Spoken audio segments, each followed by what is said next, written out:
When the state space is separated into several cycles, the system remains in whatever cycle it started in. Each cycle has its own dynamical rule, but they are all part of the same state space because they describe the same dynamical system. Let's consider a system with 3 cycles. Each of the states 1 and 2 belong to its own cycles, while 3 and 4 belong to the third. The picture like this.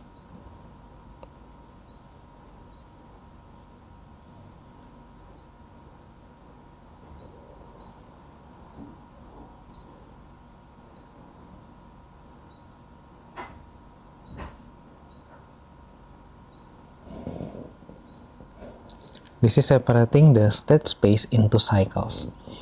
Whenever a dynamical law divides the state space into such separate cycles, there is a memory of which cycle they started in. Such a memory is called a conservation law.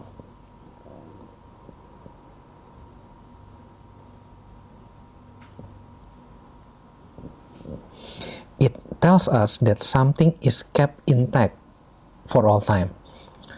To make the conservation law quantitative, we give its cycle a numerical value called Q. Yeah. In the example in this figure,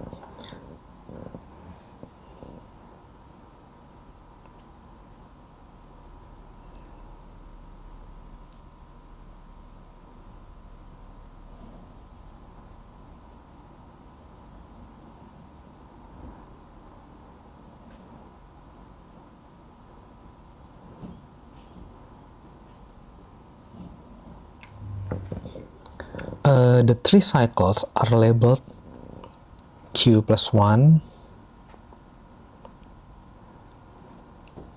Q equals minus 1, and Q equals 0. Whatever the value of Q, it remains the same for all time because the dynamical law does not allow jumping from one cycle to another. Or simply state, Q is conserved. In the later lesson, we will take up the problem of continuous motion in which both time and the state space are continuous.